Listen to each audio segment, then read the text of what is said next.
Today on Inside Utah Politics, Utah lawmakers are heading toward the finish line for the 2025 legislative session. Our panel looks at the biggest decisions still to be made in these final days. Plus, changes to the mail-in voting overhaul are here, but were they enough to please the county clerks? Two clerks from some of the state's largest counties weigh in. And a push to tighten medical malpractice lawsuit rules turns heads. We've got your Capitol Hill headlines grabbing attention this late in the session. Time now for Inside Utah Politics with Lindsay Aerts. Thank you for joining us. I'm Lindsay Aerts, live on location at the Utah State Capitol, and let's go inside Utah politics. Now, it's a busy week here on Capitol Hill, of course, with just 5 days left of the session. Lawmakers are working on finalizing bills, passing budgets, and addressing any lingering issues before the session ends. One of the biggest questions, though, is what will tax cuts look like, and will they happen for a fifth year in a row? Joining me now, Sarah Reale. She's a member of the State Board of Education, and Chris Bleak with RRJ Consulting, a consulting firm and lobbyist up here at the Capitol. Thank you both for being with me. Absolutely. All right, let's dive in. Some major rocks to lift before we finish the session in the next 8 days. Tax cuts are one of the biggest ones that lawmakers are still sorting out. Sarah, let me start with you. They're eyeing an income tax cut right now, reducing that rate from 4.55% to 4.5%. That would save about $97 million. Or I should say, go back to taxpayers, and that would be $97 million less we have in our state budget. Is that the right proposal right now in a year where they've already said revenue estimates are tight? I was opposed to the tax cuts last year, and I think that with the instability, with what's going on in the federal government, and first to say, I've always appreciated how fiscally conservative the state has been, and I've always really appreciated how we've done our budget. I don't think now is a time for tax cuts. I think there are a lot of great opportunities for a big tax cut, but I think cutting Social Security tax, like the governor's proposed, great idea. Other, like a child tax credit, I think is also a great idea, but doing a lump, even though it's small, tax cut again this year doesn't seem like a good idea to me. Well, Chris, the argument from lawmakers has been $45 the average family might save this year, times that by 5 over the last 5 years that we've done this, including this one. That adds up. Is that how you see this? Yeah, I think that's absolutely the case. And, you know, the legislature has a feeling that they want to lower the income tax rate. They want to get that as low as possible for competitive reasons, and they're going to continue to push on that. As Sarah talked about, they're looking at including a Social Security increase. I don't think they'll remove it entirely, a child tax credit, some other things that they're looking at. But I think they want to continue to push that rate lower. That's something the Speaker and President have spoken about, and they're going to continue to push on. I want to just say the legislature set aside this money at the beginning, recognizing that there was likely going to be some revenue volatility. Sarah's right, you know, it's even probably more volatile right now with what's going on in DC. But I think they have recognized that from the beginning. If they were really concerned, we wouldn't be seeing them push forward on that. Why shouldn't we save that pot of money or apply it somewhere else, or not take it from the education fund? Why should we not save that money? You know, the one thing, and Sarah talked about this, one thing the legislature has done really well, particularly over the last 10 to 15 years, but even going back further than that, they have lots of money socked up in places that they could dive into if they needed it. And so I don't think they're as stressed about the revenue projections as maybe some have led on to believe. If they had concerns, I don't think they'd do it, but they also have places they can go to, both substantial rainy day funds, money in the Transportation Investment Fund, and other places that they've sort of socked away money to make sure that it's right. They believe money needs to be going back to the taxpayers, and that's kind of where they're focused. And important to note that our overall state budget is still growing, right? Correct. So the revenue projections are down, like what we thought we might get are down, but overall the state is still growing. But Sarah, to Chris's point where they have continued to cut the income tax, for our viewers who don't know, that money comes from education because the income tax is solely earmarked to go to public education, higher education, and some social services. How do we replace that fund if we are continuing to bring it down? Well, we would need to adjust how some of the things that we're funding in education. For example, we have a school safety bill. We all want our schools to be safe. I think there's a lot of great things in that bill. It is very expensive. Is all of the infrastructure and the requirements of the school safety bill, should that be coming out of the education fund, or should it be coming from somewhere else? That adds a little bit more revenue, just tiny chips away. For me, it's we're thinking about how we're going to fund education and how we're prioritizing what we're funding within education. And for me this year, I feel like we've done some great things and we're seeing some projections about the increase of the WPU, et cetera. But I'm not completely convinced that we're prioritizing the right items. Yeah, Chris, how do you feel about that? When we continue to bring down the income tax cuts, either we got to raise our sales taxes or our property taxes go up because or legalize marijuana or get the lottery. Or the lottery, yeah. There's other ways to make money in this state. Yeah. Those are some novel ideas, I think, that Sarah's proposed. One of the things that I look at and one of the changes that I've seen over the last 20 years around budgeting, they are front-loading a lot of the money towards education. So they already did, if I'm not mistaken, a 4% WPU in the base budget. Back when I worked for the legislature, if we hit 4% WPU in some years, that would have been like the major cause celeb. And now they're just doing that and funding the growth and funding inflationary costs. So before the session even started, they put over, I think it was close to $250, $300 million into the education pot, which is not insignificant.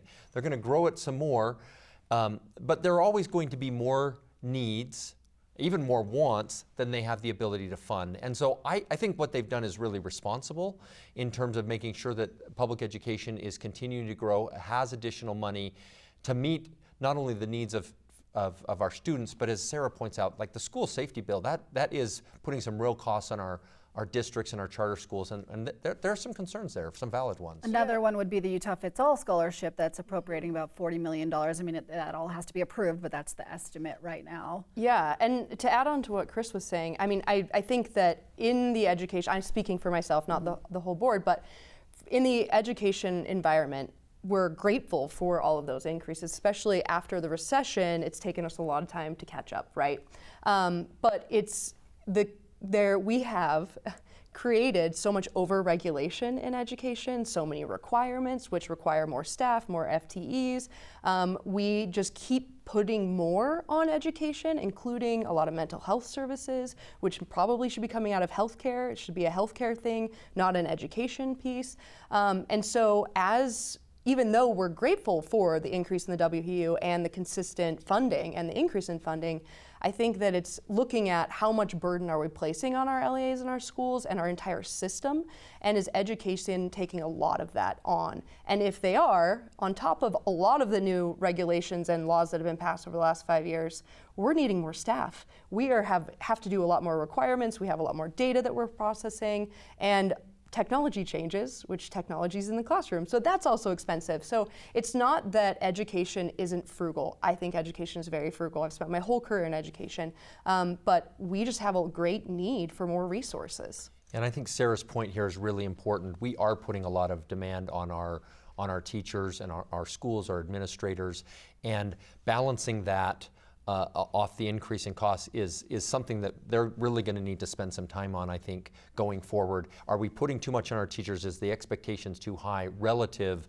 to what we're able to fund them? And that's a real concern. Yeah, very interesting. All right, let's switch now to another hot topic up here at Capitol Hill, which is judicial reform. We had dozens, I should say hundreds, of lawyers come out this week and oppose a slew of bills that the legislature is proposing, arguing that they infringe on the independence of the judicial branch. Now, lawmakers argue it is within our constitutional purview to do this. The Constitution provides for us to dictate how, in statute, some of the judicial pieces operate, right? So I guess the question for you, Chris, has the legislature gone too far? Are we encroaching on separation of powers, or is this just, within their purview, they're allowed to do it? Yeah, I'm a big believer in the legislative branch from a couple of perspectives. One, I think it should be a strong institution, and they have some important responsibilities. They're part-time, and so they have a short period of time where they get to sort of flex their muscles. And there are some tensions and problems and conflicts between the judiciary and the legislative branch. It's clear. And I don't have a problem with that tension playing out. The judiciary has made some decisions that the legislature doesn't like. Legislature is exerting its opportunity to push back and say, we have some concerns about the direction you're going. But I'm also a big believer that the legislative process works itself out. The judiciary should share their concerns Lawyers should be sharing their concerns as it impacts them. And I suspect that it will work out in the end and maybe readjust some of that balance. But I don't have any specific concerns that I think are problematic. And I'm a believer that the process works through and generally gets to good results. This might be our first time disagreeing. I'm going to make a sports analogy. I think that the legislature is governing a lot like Diana Taurasi right now. A bully, pushing folks around. And I wish they governed a little bit more like Sue Bird. More team player, more of a listener, moving the ball around in a better way that suits the whole team. Lots of assists. And right now, I feel like a lot of my concerns with the legislature aren't necessarily deep into policy, but it's the way that they're governing. I teach political science and I talk about the foundations of our Constitution and the importance of separation of powers and the importance of checks and balances. I believe, like Chris was saying, that it does work out generally, but I've been frustrated with a lot of the way that the legislative branch has been exerting power. I could make a list of folks who are scared to speak up or scared to ask or scared to engage even because they're worried about retributions. They're worried about retaliation. And I mean, from the governor's office to education to the city of Salt Lake to Salt Lake County, I mean, the list goes on. And I think that's really troubling because with a supermajority, it's really not making it balanced in the way it should be. And I think that the Utah Bar Association and all the lawyers, the nonpartisan lawyers that came out and said their concerns, I think those are really valid. And I hope that it does work out through the legislative process. And I hope that they do listen to the concerns of all of the nonpartisan lawyers. So with all of that as the backdrop, there's one specific proposal that would create a committee of lawmakers who could make judicial retention recommendations on the ballot. Chris, is that too far, or is that something that the legislature should be able to do and give, as they say, voters another avenue of information? Because I think we all agree that we don't have enough information when it comes to retention of judges, right? And that's what they say they're trying to do. But having lawmakers put their recommendations on the ballot, is that the right approach? Yeah, I think the legislature is Caitlin Clark in this regard and just taking their deep shot. So I just want to respond to Sarah here. I was here when Representative Kurt Oda adjusted judicial retention elections back probably in 07, 08 in that time frame. And I remember there being a lot of consternation that the legislature was going too far. These things need to be constantly looked at because the reality is we all get our ballots and we look at them and we see a bunch of names on a ballot and it's like, what am I supposed to do with this? I don't know who this person is. There are some resources out there that are available, but I think this is just one of those constant checks that needs to be recalibrated and looked at from time to time. Are the judges operating the way that they should be? And do I think the legislature is going too far? Until I see the finished product, no. And I think that, but this was the same sort of talking points they used 15 years ago to say they're going too far, they're encroaching in this, and the process has continued to work well. We have a good judicial system, I'm a believer in it. We have a good process for nominating judges, and we don't have partisan elections. I mean, that would be a place where I'd be more concerned. And so I don't think the legislature is going in a direction that is problematic. It's just they're pushing against each other and trying to find the right spot to end in. We'll have to leave it there. We'll watch all of these big rocks being lifted in the last week of the session. Chris Bleak and Sarah Reale, thank you so much for joining me. Coming up next, a pair of county clerks not supporting a big new election bill. We'll have that coming up. You're watching Inside Utah Politics with Lindsay Aerts. Welcome back. Well, a massive elections bill that will require voters to include the last 4 digits of their ID when they send in their ballot finally dropped this week. This new version of HB 300 also requires ballots to be into the clerk's office by 8 p.m. on election night. And voters will have until 2028 to opt in to get a ballot by mail. But 2 of Utah's largest county clerks tell me they have concerns. Davis County Clerk Brian McKenzie and Salt Lake County Clerk Lanny Chapman, thank you both for joining me. Okay, this big elections bill, HB 300, is really a talker, and this will have significant impacts for Utah voters, both from the voter side and elections administrations, which is why you two are both here. Brian, I want to start with you. Do the clerks support this bill as it is right now? HB 300 is a significant bill in the way that it will impact the voters of the state of Utah. We've been actively working with the sponsor on the bill.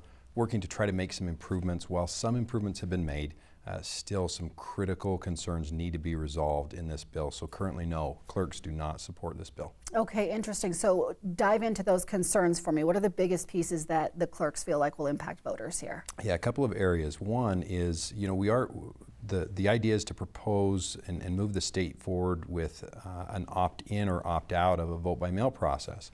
That so much is not the issue, but it's how that's implemented. The short amount of time, the implementation timeline, there's some significant concerns on how to get to that point. Other areas of concerns are some changes in the voter ID laws. What is and is not sufficient for valid voter identification that can have some unanticipated consequences on our voters. What we want to do is, if the state of Utah is going to be making these significant policy shifts in how people vote, we want to make sure that we are minimizing the negative impacts on our voters. So Lanny, dive into that for me. What is it about the ID and the implementation of using your ID when you vote, when you cast your ballot? I know we do it at registration, but what is it about the ID at that point that's problematic for the clerks? Sure, there's a lot of points there. First and foremost, it's going to extend the amount of time it takes us to administer processing to ensure that you are who you say you are, which we already do. This does add that level of security, but with that comes a huge time and resource component, right? We want to be fiscally responsible stewards of taxpayer dollars. In order to accomplish this successfully, we're going to have to increase the amount of people that work with us. That includes training, and there's a huge time component, making sure that we're sending or that we're properly verifying all of these ballots. The Wasatch Front, there are so many voters, this is going to add time, resources, and I know we also want efficient results. We want quick results. This is not going to give us that. In order for us to be able to do what we need to do and follow the law as it's written right now, it's serious uphill battle. Okay, so what is it about it's not so simple as we write the last 4 digits of our ID, you guys scan it or put it in. I mean, you have a machine called the Agilis machine that allows you to kind of take a picture of the signature and do an initial evaluation of that signature. But you're saying that machine doesn't actually capture the numbers. You can't just, read those numbers. So it's not as simple as just, well, we have the ID number, so we should be able to verify the voter. Yeah, currently that technology doesn't exist. So for a county like Salt Lake County with over 615,000 active registered voters, I'm going to have to hand look at each one of those. And let's say, for instance, somebody doesn't have the last 4 correctly written on there. I'm going to have to reject that ballot, send it to Cure, challenge it, have them take more steps so that I can accurately count it, even if the signature does match what we have on file. So Brian, I know you've been heavily involved in the negotiations with lawmakers. How do you solve for that problem, and are they open to solving that problem? Yeah, from what we're hearing from the legislature, one of their key policies that they're trying to tackle is increasing the confidence level in the verification of the voter at the time of voting. And I think if you talk with the county clerks, we're in support of that. That's an important component, and I think everybody is. We want to make sure that before we count a ballot, that ballot was indeed cast by the voter. Now, again, the original idea was very complicated. This idea of requiring somebody to go and deliver their ballot in person, that just didn't work. This is an alternative idea, and we believe that it is an idea that would have minimal impact on our voters. But we do recognize, as Lanny has pointed out, that it is going to require more time. It is going to require more resources, and there is going to be a cost component in that. Now again, that's the policy question, right, that the legislature has to decide. What our job is to make sure that we accurately present that to them to where they understand the impacts and the result of this action. So what is the biggest issue with the providing ID from your perspective? How does that, I mean, you said earlier that really will impact all of Utah voters and sort of the main reason you oppose the bill. Yeah, I think right now it's the timing and the implementation to make sure that we provide adequate time for the voters to understand the shift, the change in how they're going to interact with the voting process, making sure that there's as little disruption and interruption for the voter, and really that's where some of our greatest concerns are. Now, talking about the ID component, there's a modification in the types of voter ID that would be acceptable. Here in the state of Utah, we've had voter ID laws in place since at least 2005. They've been great laws. We have primary IDs that include your passport, your driver's license, military IDs, tribal identification cards, things like that. And then we have a secondary method for identifying. What's important to recognize is the way that we've approached voter ID laws here in the state of Utah is this balance between security and accessibility. Maintaining that is a critical component of anything that we do with elections. So the runway to opt in to vote by mail, which right now in the bill it's 2028 by that election, you're saying that doesn't give you enough time? 2028 is a significant year. It's a presidential year. That's the year that we have 90+% of our voters voting and participating. And there's a percentage of our voters that just don't vote in other elections until the presidential year. That's the percentage that we believe will be most impacted by this. If they miss because whatever their choice is for not participating in other elections, and then we show up on a presidential year and have 20, 30, or 40% of our voting population that does not understand this change, and then all of a sudden they don't get a ballot. That's where our concern is. That's one of the ways that our voters will be negatively impacted. We would much rather see that expanded out, or maybe there's some different ways to approach that. But again, our goal is, again, if the legislature wants to get to this policy, we can provide suggestions on how to get to that point, minimizing a negative impact for our voters. What is the issue with the voter rolls that lawmakers believe aren't clean enough? Great question. I think during the last legislative audit, there were some findings that there were people on our rolls that were no longer alive. Mm-hmm. That has to do a lot with the role that vital statistics plays with the election system. And it's something that we are currently working on fixing. However, at the end of the day, you have to remember, if we don't know somebody has passed away, there's no way for us outside of our normal ability when we remove people from the rolls for not participating in elections to know that they're no longer alive. So it's going to take a village.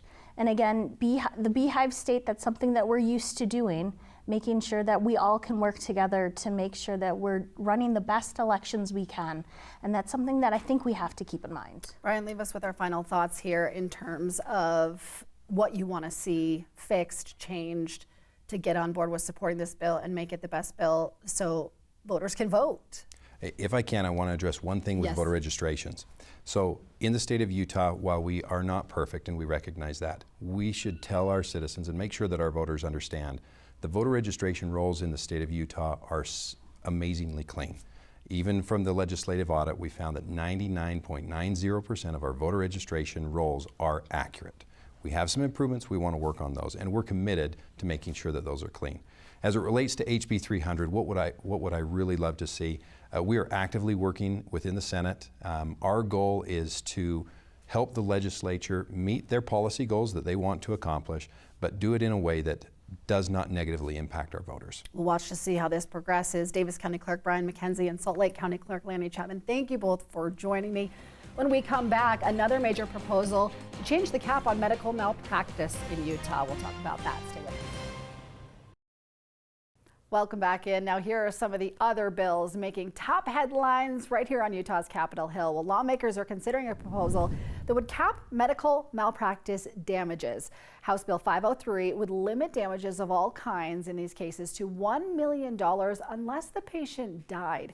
It would also raise the standard required to get punitive damages and require the plaintiffs to pay attorney's fees if the court finds no merit. Now, the bill's sponsor says it's about protecting doctors, but victims of medical malpractice say their costs are way higher than $1 million, and this will hurt them. Now, that bill is waiting on a vote in the Senate floor. After Utah banned collective bargaining for teachers and other public workers, Governor Spencer Cox announcing a permanent statewide teacher salary increase. Now, the governor telling public school educators, quote, "We see you, we recognize you, and that Utah is good because her teachers are great." But the Utah Education Association called the move, quote, political posturing, and accused the government of ignoring the reality facing Utah's public schools. Well, that does it for today's Inside Utah Politics. Don't forget, if you have any local political stories you'd like to see, make sure you reach out. You can email InsideUtahPolitics@abc4.com. You can also follow along with me on social media, on X, Blue Sky, and Threads. Lindsay on Air. That's also my Instagram handle. Lindsay is spelled with an A. This show is also online in podcast form. Just search for Inside Utah Politics with Lindsay Aerts wherever you get your podcast. And while you're at it, download the ABC4 News app. Find Inside Utah Politics. We're always on. All right, thanks for being with us, everyone. We will see you next week.